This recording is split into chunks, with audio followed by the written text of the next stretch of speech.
लेकिन अब ये जन आंदोलन बन गया और पूरे देश की नजरें इस पे। पहली बार राजस्थान की जनता ने, देश की जनता ने देखा कि किस तरह जोजरी नदी का स्वरूप खत्म हो गया और डोली हराबा सहित आसपास के इलाके के 60-70 गांव जो पचपदरा और लूणी विधानसभा क्षेत्र जोधपुर और बाड़मेर इसके बालोतरा जिले का आते हैं। तो वहाँ बच्चों की स्थिति देखी, वहाँ महिलाओं की देखी, जिस तरह हमारे को वीडियो भेजे बच्चे किस तरह बुरी तरीके से मच्छर काटने के बाद क्या स्थिति बच्चों की बढ़ रही है।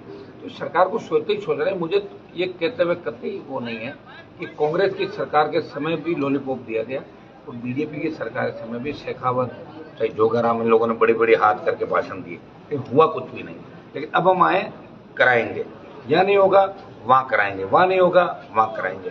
और ये हमारी ताकत का ही परिणाम है कि जो कह रहे थे ना हम बाहर आते ही नहीं, वो भी बाहर देखा था आपने, उसके बाद हमने विस्तृत बात करी है। और निश्चित रूप से इनके भरोसे हम नहीं कि भाई जिला कलेक्टर करेंगे, हमारे अंदर खुद में इतना दम है कि हम सरकार पर दबाव बना के डोली हराबा क्षेत्र के अंदर जिस तरह भाई थान सिंह और इन लोगों ने इसका बीड़ा उठाया। 14 अगस्त को हमारा कार्यक्रम था, लेकिन चूंकि 14 अगस्त को राष्ट्रीय पर्व था, हम भी मामला नहीं बिगाड़ना चाहते, इसलिए इनकी बात हमने मान ली थी और आज सत्याग्रह करना पड़ा। दुर्भाग्य इस बात का है कि पूरी रात इन्होंने निकाली, पूरी रात निकाली। ये चाहते थे ये काम वहीं आके कर सकते थे, बाहर तो आए गए और चाहिए आओ, तो बाहर तो आई गई ना, फिर तो बाहर आ गए तो जीत तो पब्लिक की हुई। लेकिन लोकतंत्र के अंदर ऐसी चीजें नहीं चलती, कभी भी नहीं चलती। हमने लोगों को आते हुए देखा, जाते हुए देखा, कुर्सियों से उछलते हुए देखा। तो ये समय भी आएगा, अब ये हम लड़ रहे हैं। मुझे ये बाड़मेर और बालोतरा के नेताओं में अगर दम होता तो हनुमान बेनीवाल को तड़के 4 बजे आके इस तरह न्याय दिलाने के लिए खेतों के अंदर नहीं घूमना पड़ता।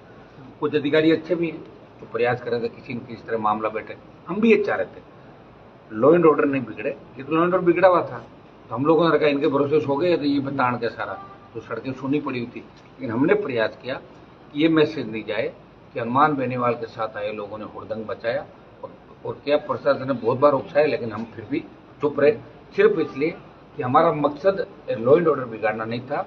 इन 60-70 गाँवों के अंदर जो गंदा पानी आ रहा है उस गंदे पानी से मुक्ति, इस पानी को सुखा के नई फैक्ट्रियां जो गंदा पानी छोड़ रही है उन फैक्ट्रियों पर कार्रवाई करवाना। कार्रवाई हमने कराई और भी कार्रवाई करेंगे। शीघ्र में एक डेलीगेशन लेके दिल्ली जाऊंगा और आवश्यकता पड़े तो प्रधानमंत्री से मिलेंगे, आवश्यकता पड़े तो मुख्यमंत्री को घेरेंगे और यहाँ के लोगों को इस गंदे पानी से राहत दिलाएंगे और बंजर जमीनों को वापिस उपजाऊ बनाएंगे। बाड़मेर बालोतरा अकेला नहीं है, हनुमान बेनीवाल इन जिलों के साथ पूरे राजस्थान की समस्याओं के लिए हमेशा खड़ा है।